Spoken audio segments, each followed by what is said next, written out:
Sally, there's a little smooth bag sitting on my cart right there, the second one. It's a gray bag, small. It's the farthest part out.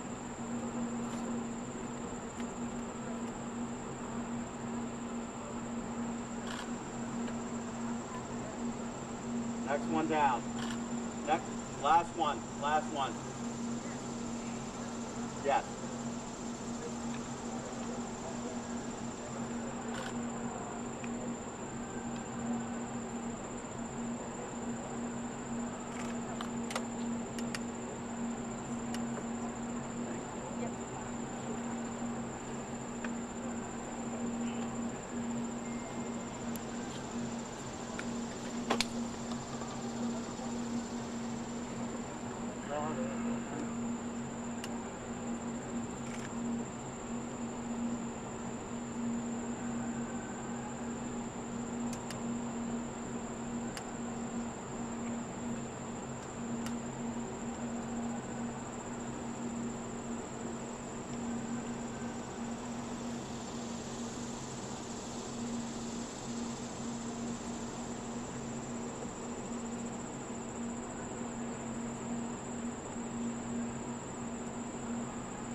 لا هو مكان احسن من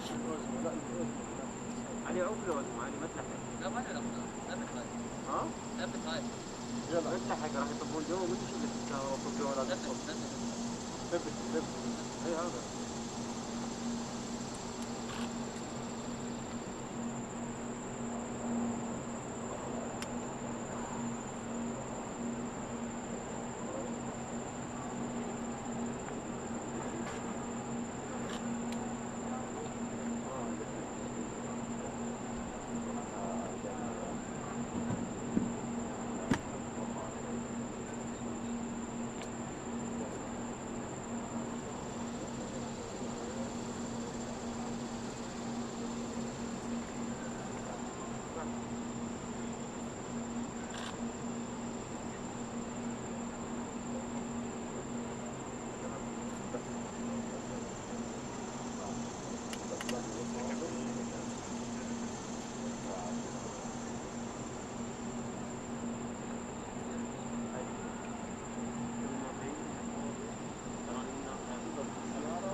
کەتەن بە ئێستا بە کاتژمێر 11 سەردەبیانیە لێرە لە نێو کۆشتی سپی ئامادەکاری دەکرێت بۆ پێشوازیەکی گەرم و گوڕ لە مستەفا کازمی سەرۆک وەزیرانی عێراقی فیدراڵ ئەمە ئاماژەی پشتیوانی و مکوڕی پشتیوانی کۆشتی سپیە لە مستەفا کازمی بۆ ئەوەی ڕووبەڕووی ئەو قەیرانانە ببێتەوە کە داوێنی عێراق وە خۆی کۆمەلگای عێراقی تەنیوە برسی هەرە گرنگ ڕووبەڕووبوونەوەی شیاکانە ئەوانەی لە دەرەوەی یاسا چالانجەکانی خۆیان دەکەن واشنگتۆن بەڵێنی بە شانسی باڵای عێراقداوە کە پشتیوانی ئابووری و دارایی تا بۆ وزانەوەی ئابووری عێراق وە ئەو ئاستەنگانەی دوای ڤایرۆسی کۆڕۆنا و قەیرانی جیاندادنی کۆڕۆنا هاتوونەتە بۆ ڕێوە ئاگادارن کە شانسی کوردستانی لە چوارچێوەی شاندەکەی عێراقی فیدراڵدا لێرە لە کۆی سەوباز و پیلار و چاوپێکەوتنەکاندا ئامادە بوون زۆریان هەبووە و واشنگتۆن هانی دوولایەن دەدا هەولێر و بەغدا بۆ ئەوەی لێک نزیک بکەوە کێشەکانیان بە پێی یاسا و دەستوری بنەڕەتی ئەو وڵاتە چارەسەر بکەن و بەم چەشنە ئەمە لە قازانجی خۆی سیاسەتەکانی ئەمریکایە و بە چڕیش باز لەوە دەکرێتە ئەمریکا هەموو پشتیوانیەت لە مستەفا کازمی دەکا ڕەنگە وەکو دوایین شانسی خۆی بۆ ئەوەی بەرژەوەندەکانی خۆی بکارێت ئیسماڵاتیەکی زۆری ئاشەکشە بە ئێران بکەن کە خزاوەتە نێو هەموو کوردی لەبەری کۆمەڵی عێراق.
Mr. President, Steve Bannon was charged with fraud. Your reaction, sir?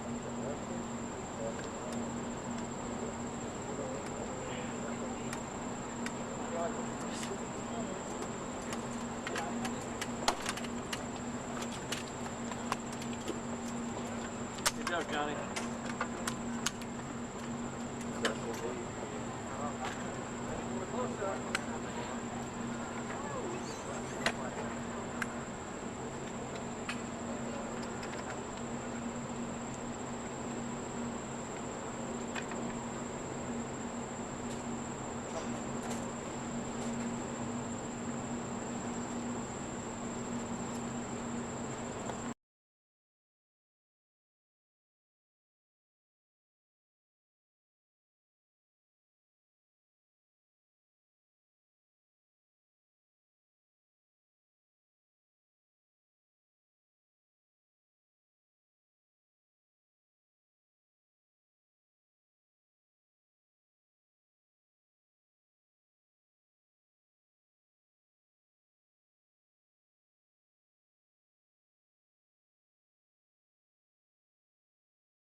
Iraq is open for American business and investment and for a better future for Iraq and Iraqi people. Thank you very much. Thank you very much. Thank you, very sir. much. Mr. President, what's your reaction to the indictment of your former campaign aide, Steve Bannon? Well, I feel very badly. I haven't been dealing with him for a long period of time, as most of the people in this room know.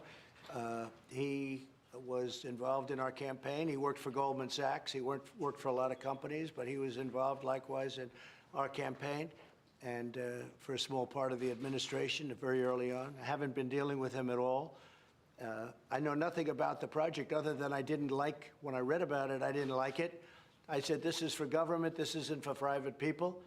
And it sounded to me like showboating, and I think I let my opinion be very strongly stated at the time. I didn't like it. It was showboating and maybe looking for funds, but you'll have to see what happens. I think it's a very sad thing for Mr. Bannon. I think it's surprising, but this was something, as you know, just by reading social media and by reading whatever it is and by speaking to Mike and all of them, I didn't like that project. I thought that was a project that was being done for showboating reasons. I don't know that he was in charge. I didn't know any of the other people either. But it's sad. It's very sad. Respectfully, sir, it's not just Steve Bannon, it's Roger Stone, it's Michael Flynn, it's Rick Gates, Paul Manafort, Michael Cohen. What's it say about your judgment that these are the kind of people Well, that I you're have no affiliated idea. with, and the culture of lawlessness around people who are There was involved in great the leadership of your lawlessness in the 2016 Obama campaign? administration. They spied on our campaign illegally. And if you look at all of the things and all of the scandals they had tremendous lawlessness.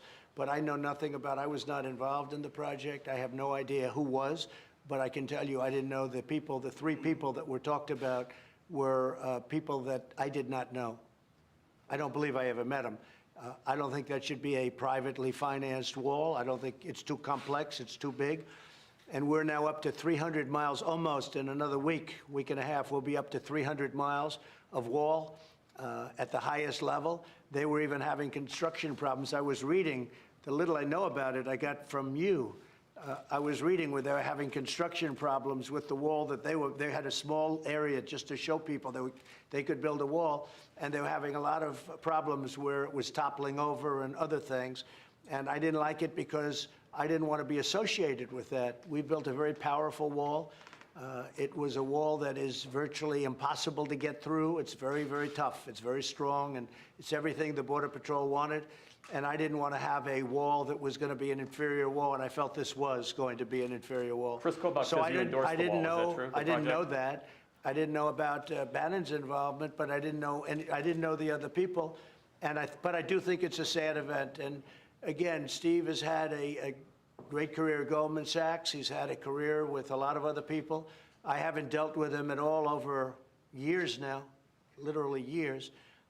And I guess this was a project he was involved in, but it was something that, in fact, you can see I made statements about it a long time ago. It was something that I very much felt was inappropriate to be doing. Okay. Please, go ahead. No, go ahead, please. Mr. President, the end of the militia roles in Iraq is one of the very important issues to stabilize the country in Iraq. How America is going to support ending the militia role in Iraq? You know, you're very hard to understand. Could you maybe help me with Mr. it? President. Wait, go ahead, try it again. كيف مستقبل العلاقات مع الولايات المتحدة؟ الولايات المتحدة الأمريكية ساعدت العراق كثيرا في الحرب ضد داعش وساعدت في إسقاط نظام صدام حسين. نحمل على عمل علاقات مشتركة بين العراق وأمريكا تعتمد على المبدأ الاقتصادي والمصالح المشتركة من أجل مستقبل أفضل لشعب العراق ومستقبل العراق. شكرا جزيلا.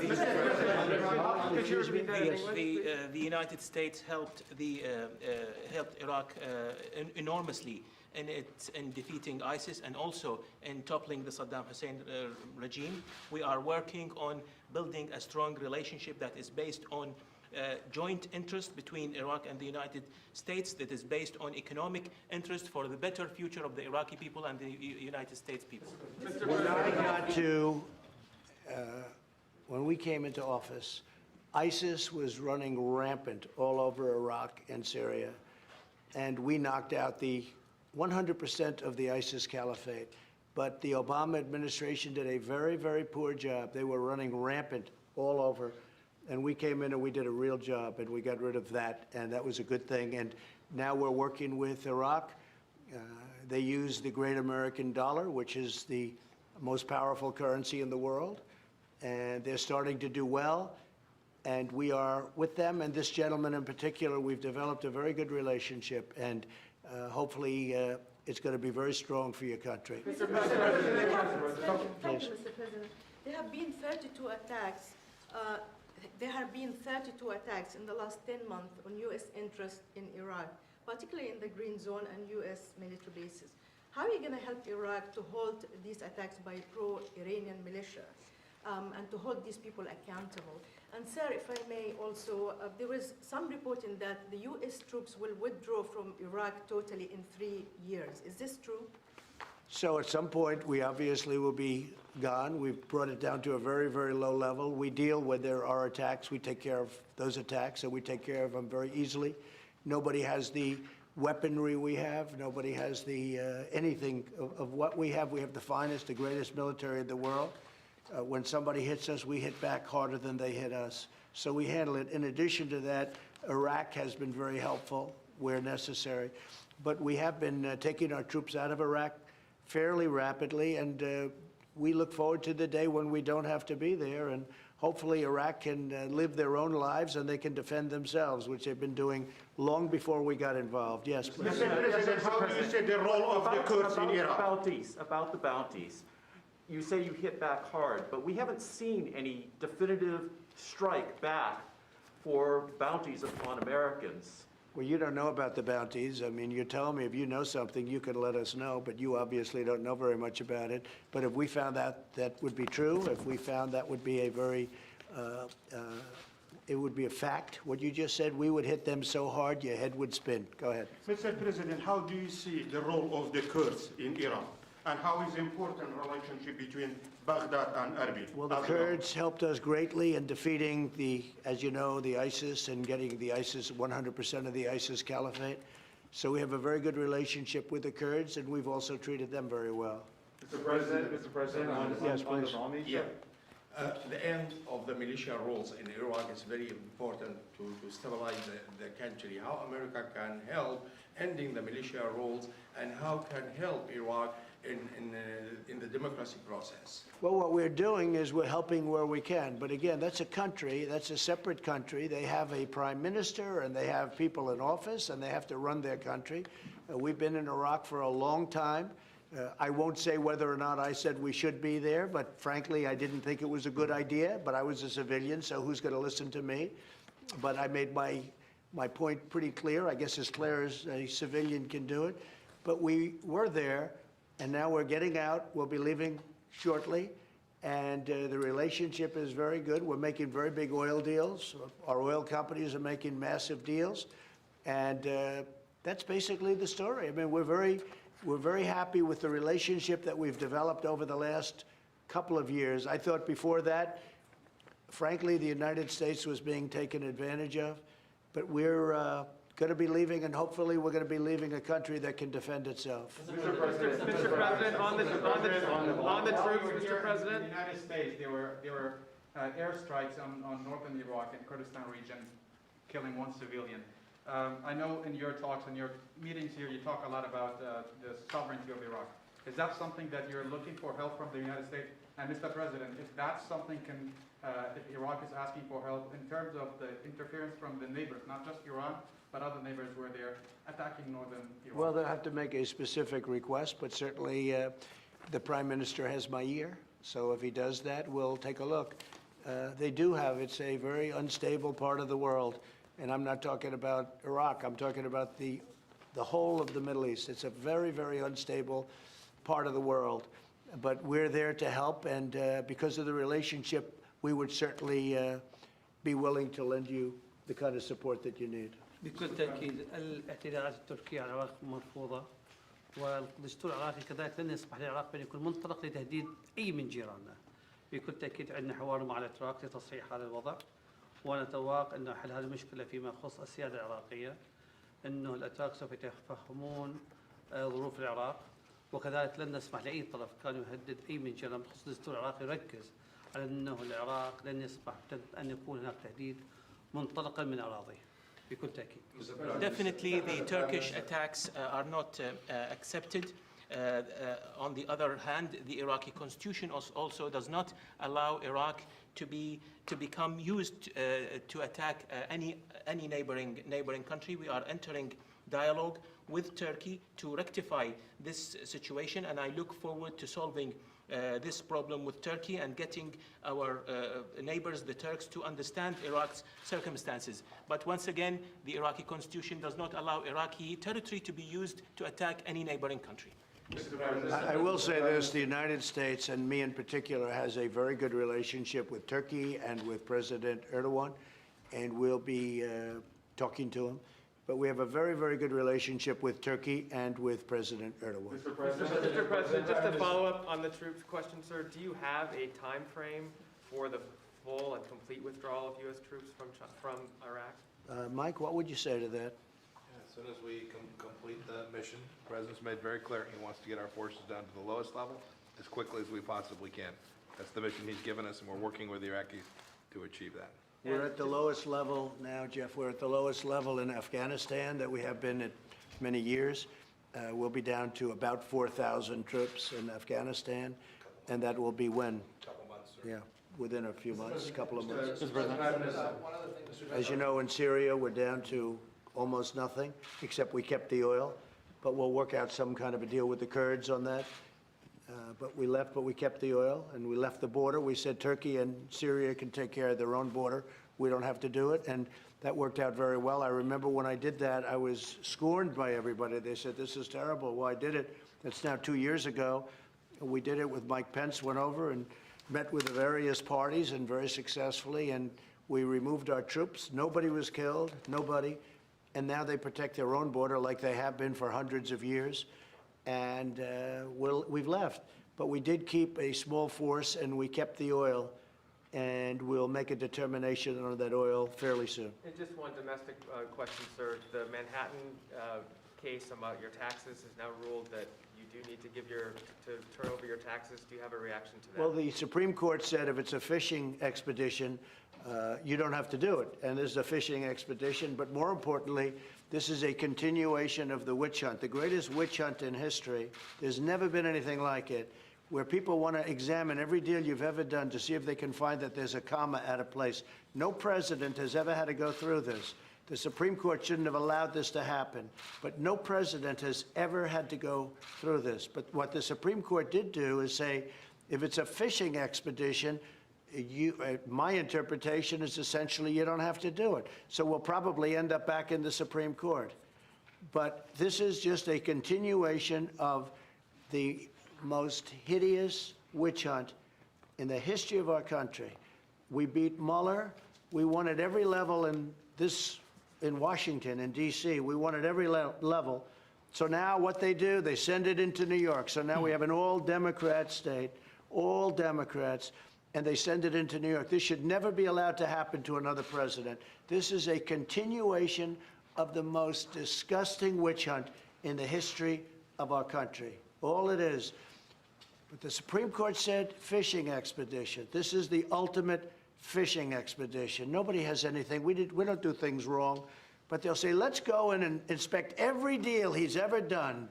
Let's get papers from 10 years, every paper, every deal he's ever signed. Maybe we can find where some lawyer made a mistake, where they didn't dot an I, where they didn't put a comma down someplace. And then we can do something. This is a disgrace, and this should never, ever be allowed to happen again. Right? Thank you very much. Mr. President, on Navalny, the Russian opposition leader, he was hospitalized and they think he was poisoned. Is that the U.S. government's determination? We haven't seen it yet. We're looking at it, and Mike's going to be reporting to me soon. Okay? Thank you very much, everybody. Thank you. Press, let's go. This way, please. Press, thank you. Guys, let's go. Press, Go. we're leaving. Move it. Let's go. Come on. Keep going. Keep going.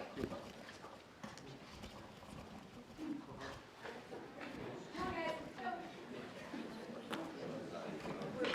Thank you.